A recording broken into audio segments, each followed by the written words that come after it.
অবৈধভাবে কাউকে কোনো প্রকার চাঁদা আপনারা দেবেন না। কেউ যদি চায় সেক্ষেত্রে আপনারা আমাদের আইনশৃঙ্খলা বাহিনীকে জানাবেন। আপনারা 999-এ ফোন করবেন অথবা যে কোনোভাবে আমাদেরকে জানাবেন। 5ই আগস্টের পরে নিরাপত্তা পরিস্থিতি ক্রমাগতভাবে যথেষ্ট উন্নতি ঘটেছে। তবে এরকম ঘটনা প্রায়শই বিভিন্ন জায়গায় ঘটছে, বিশেষ করে চাঁদাবাজি, দখলদারিত্বকে কেন্দ্র করে আপনারা সেটা দেখেছেন। এখানে বিভিন্ন রাজনৈতিক দল ছাড়াও বিভিন্ন মাফিয়া গ্রুপ, স্থানীয় বিভিন্ন চাঁদাবাজ গ্রুপের ইনভলভমেন্ট আছে। তো এইখানে যেই ঘটনাটা ঘটেছে সেটার বিষয়ে আমাদের আজকে আইনশৃঙ্খলা বিষয়ক একটা মিটিং ছিল, সেখানেও কথা হয়েছে এবং ইতিমধ্যেই একজনকে গ্রেফতার করা হয়েছে এবং নির্দেশনা দেওয়া হয়েছে যারা এর সাথে জড়িত সকলকে গ্রেফতার করার জন্য। আমরা 5ই জুলাইয়ের গণঅভ্যুত্থান পরবর্তী বাংলাদেশে কোনো ধরনের চাঁদাবাজি এবং দখলদারিত্ব যেন না থাকে। আসলে এতগুলো মানুষ কেন জীবন দিল কিংবা আহত হলো? একটা স্থায়ী পরিবর্তনের জন্য, একটা নতুন বাংলাদেশ দেখার জন্য, একটা সুন্দর বাংলাদেশ দেখার জন্য। তো আগের যে ইভিল প্র্যাকটিসগুলো ছিল সেগুলো থেকে আমরা বের হয়ে আসতে চাই।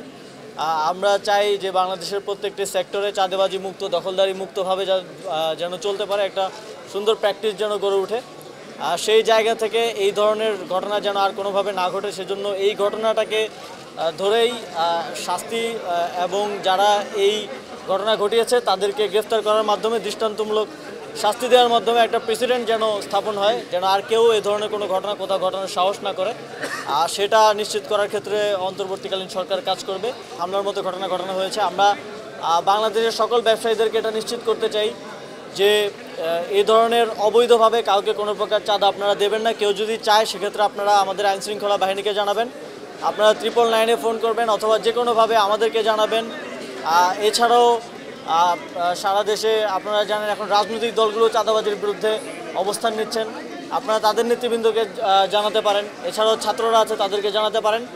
আশা করি গণঅভ্যুত্থান পরবর্তী বাংলাদেশে চাঁদাবাজির বিরুদ্ধে, আপনারা জানেন যে পুলিশে আগে একটা প্রচলন ছিল যে পুলিশের সাথে মিলেমিশে এই গ্রুপগুলো চাঁদাবাজিটা করতো। এখন পুলিশকে আমরা সর্বতোভাবে এর থেকে বিরত রাখার চেষ্টা করছি এবং যে কোনো জায়গায় এ ধরনের কোনো অভিযোগ কিংবা ন্যূনতম প্রমাণ পাওয়া গেলেই সেখানকার কর্মকর্তার বিরুদ্ধে ব্যবস্থা নেওয়া হচ্ছে। প্রশাসক বা মেয়র নেই, প্রশাসক আমরা সরকারি কর্মকর্তাদেরকে দিয়ে চালাচ্ছি। আমরা খুব দ্রুতই সিটি কর্পোরেশনগুলোতে একদম স্থায়ী দায়িত্বে কাউকে নিয়োজিত করার কথা ভাবছি।